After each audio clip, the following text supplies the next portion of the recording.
Je suis une nouvelle fois très content de te retrouver pour une nouvelle vidéo ASMR.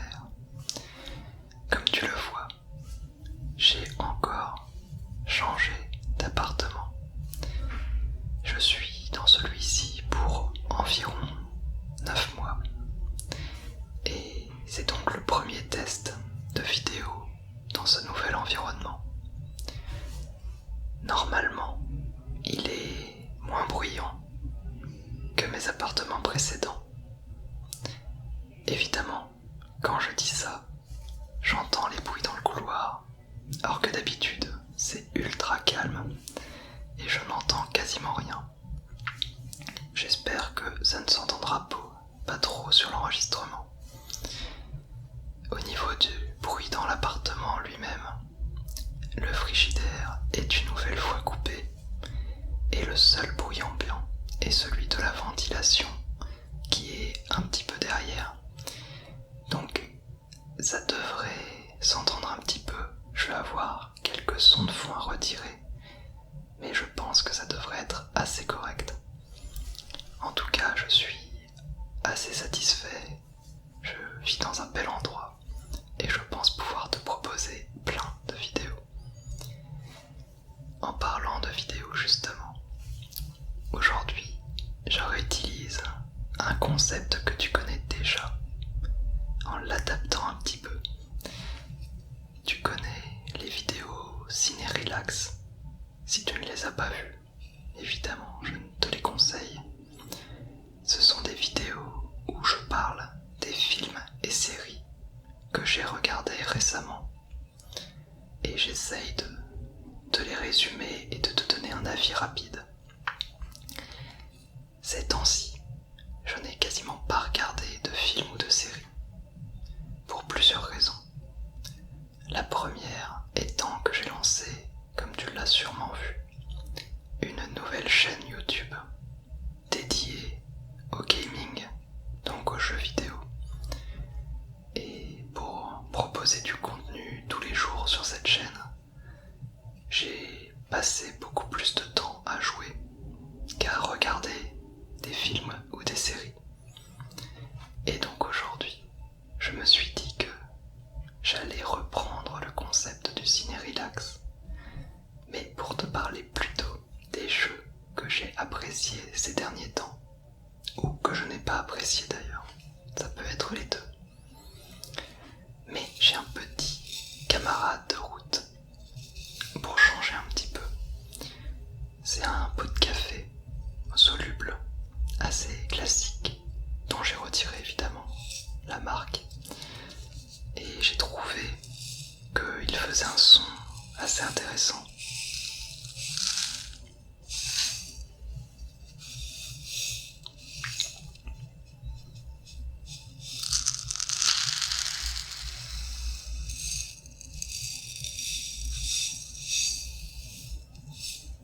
Et je me suis dit que c'était l'occasion de tester un petit peu les sons de ce café. Et peut-être qu'il y aura du coup des vidéos un peu plus concentrées sur ce son, ou en tout cas qu'il l'inclura si jamais ça te plaît. Et ça me permet d'agrémenter un petit peu mon discours.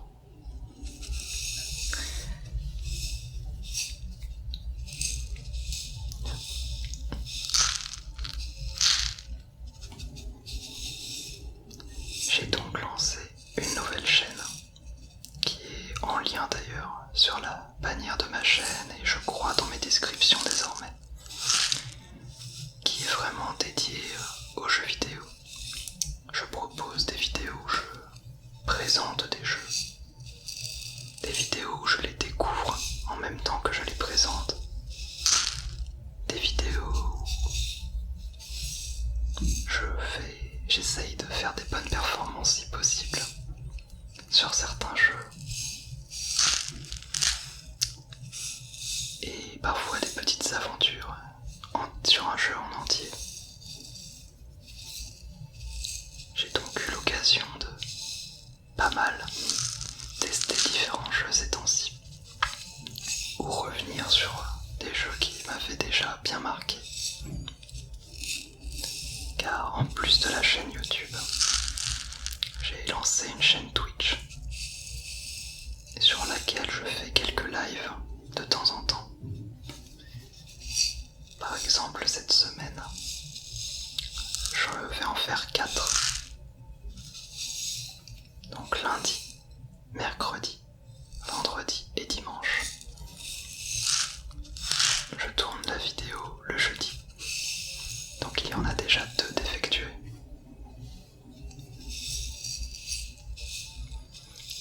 Ce sont des lives pour l'instant de 3 heures, entre 18 et 21 heures.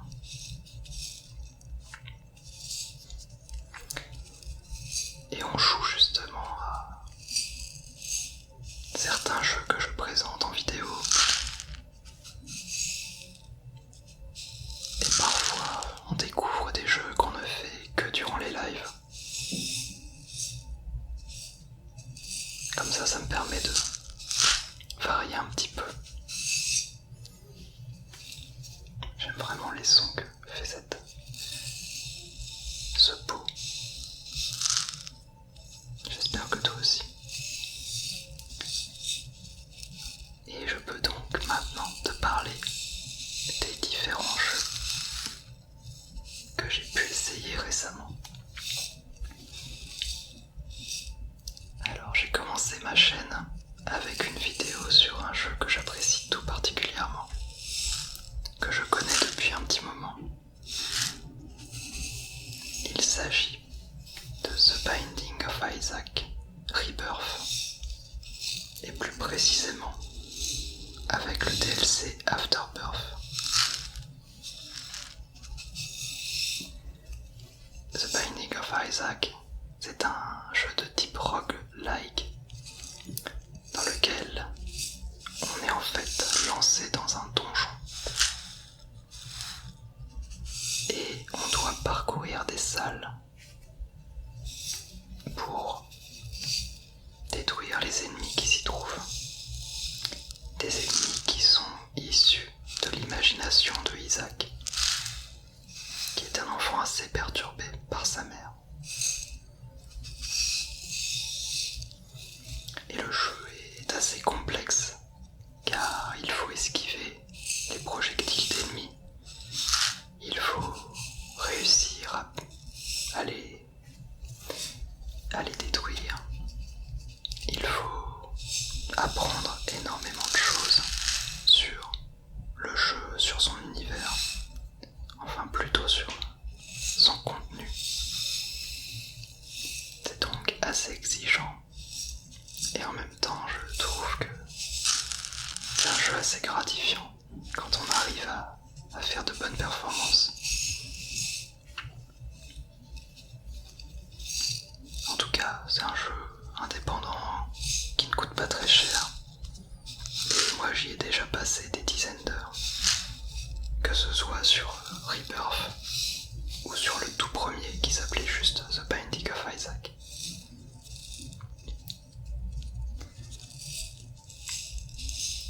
Et du coup, comme j'aime beaucoup ce jeu, on m'a tout d'abord offert Nuclear Throne, qui est un jeu assez similaire dans un sens, car c'est aussi un roguelike, ce qui veut dire qu'on parcourt des niveaux, qu'on essaye à chaque fois d'aller de plus en plus loin, et à chaque fois qu'on perd, on recommence depuis le tout début, mais sur des niveaux générés aléatoirement. Donc on ne joue jamais au même niveau, on n'est jamais sur les mêmes configurations.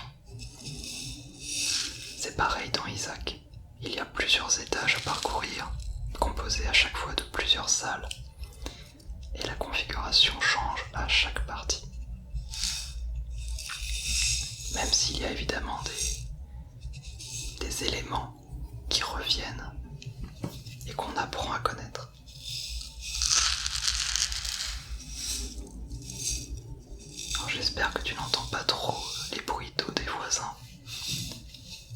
mal choisi mon moment, faut croire, car je n'entends rien d'habitude. Mais là, il semblerait que quelqu'un fasse sa vaisselle ou prenne sa douche.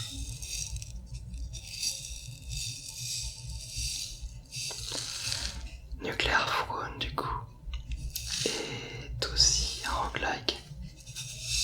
Mais ce coup-ci, on utilise des armes pour avancer dans les niveaux. Alors que dans Isaac, on tire des larmes. Oui, je sais, dit comme ça, c'est assez horrible. Et c'est vrai que Isaac est un jeu assez perturbant visuellement. On aime ou on n'aime pas du tout. Moi j'aime beaucoup.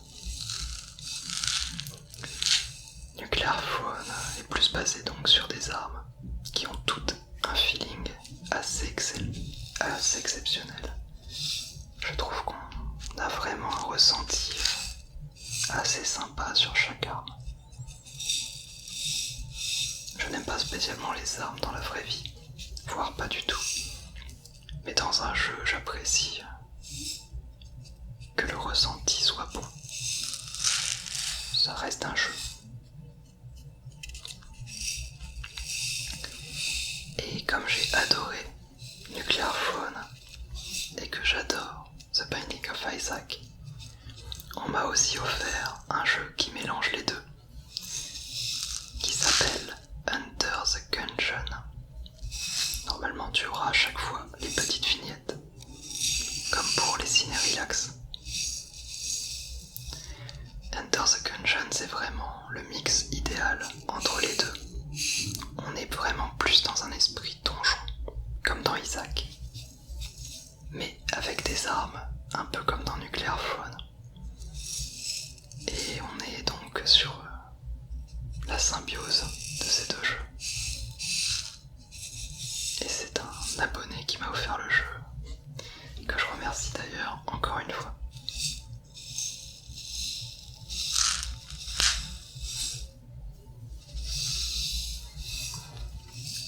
J'adore vraiment les sons qu'il fait, ça me détend beaucoup en enregistrant.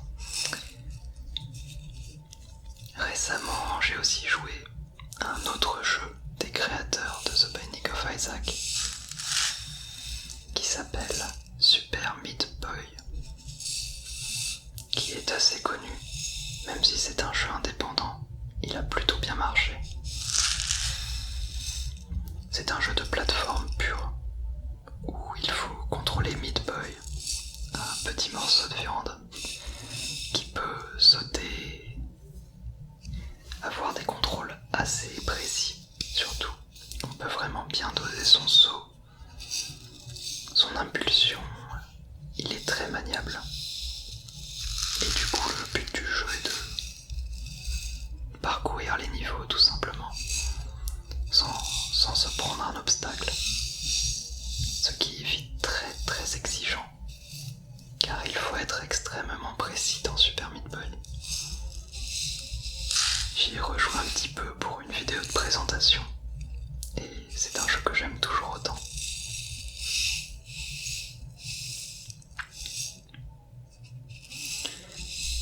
J'ai aussi, dans un tout autre registre, commencé Deus Ex Mankind Divided, un jeu qui a fait pas mal parler de lui. C'est pour le coup un gros jeu, avec pas mal d'ambition au niveau des ventes. Et c'est la suite de Deus Ex Human Revolution. Je le dis car Human Revolution est un de mes jeux préférés.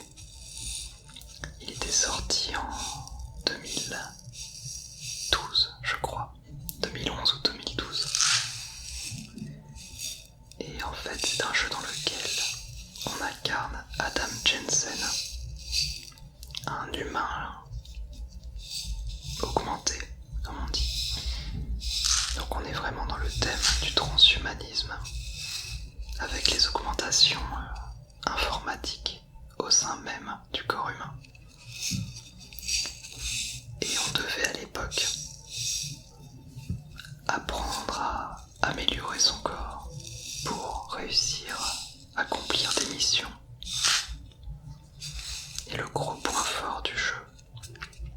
l'époque était de permettre aux joueurs de faire la mission comme ils le voulaient. Donc, en utilisant des armes, en tuant des gens, ou en faisant preuve de finesse, en jouant sur l'infiltration ou sur le dialogue, on pouvait finir les missions de plein de façons différentes. Et on pouvait même finir le jeu sans tuer personne. Et c'est d'ailleurs ce que j'avais fait pour voir si c'était possible. Et c'était le cas. Ce qui m'avait assez impressionné. Et le jeu a énormément de qualité. Donc j'attendais beaucoup la suite. Depuis 4 ans. Qui est donc enfin sorti. Et je me suis jeté dessus pour faire mon premier let's play d'un jeu vidéo au complet sur ma nouvelle chaîne. C'est donc un système d'épisodes. Je fais des épisodes de 30 minutes et je parcours entièrement le jeu, du début à la fin de l'histoire. À l'heure où je tourne, j'ai quasiment terminé et j'en suis au 34e épisode. Il y en aura sûrement 40 ou 50 dans ces eaux-là.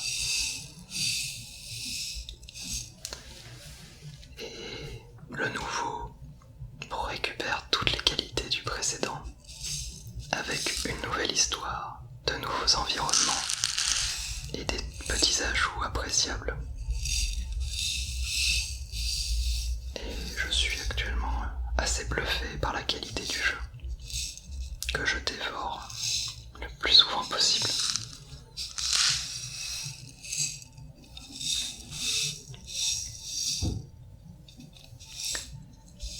Sinon, encore dans un tout autre registre, on a eu l'occasion de jouer en live à Game Dev Tycoon. Là, c'est vraiment un petit jeu indépendant, pas très cher, dans lequel on doit gérer et créer une entreprise de jeux vidéo. C'est donc un jeu dans lequel on crée des jeux vidéo. Et c'est un mélange entre simulation, réflexion, il y a une notion business un peu aussi en quelque sorte, même si c'est évidemment relativement développé. C'est pas non plus une simulation très poussée, mais on peut bien s'amuser dessus, à créer nos propres jeux. Évidemment, virtuellement. On choisit un thème, on choisit une console. On peut choisir ensuite énormément d'options plus on avance dans le jeu pour personnaliser le produit. Mais on ne voit évidemment pas le rendu du jeu final. On a juste le retour des critiques et les résultats de vente. Et on peut engager des développeurs, engager des artistes, et ainsi de suite. Développer de plus en plus l'entreprise.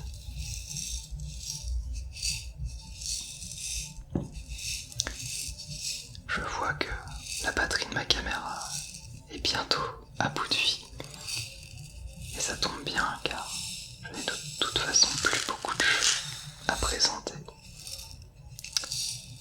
Je crois que je vais terminer sur juste Hearthstone, mais tu le connais sûrement déjà, vu que j'ai déjà fait quelques vidéos dessus. On y joue de temps en temps en live, et j'aime bien le présenter en vidéo à peu près chaque semaine. Si tu ne connais pas, je te recommande les vidéos ASMR sur le jeu, ou bien les vidéos sur la nouvelle chaîne.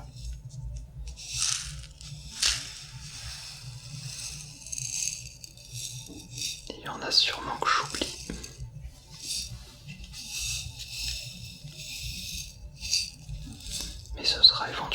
l'occasion d'en parler dans un autre épisode. Je ne compte pas en faire très souvent, ne t'en fais pas. Mais pourquoi pas de temps en temps proposer ce genre de vidéo où je te parle un petit peu de mes découvertes en termes de jeu.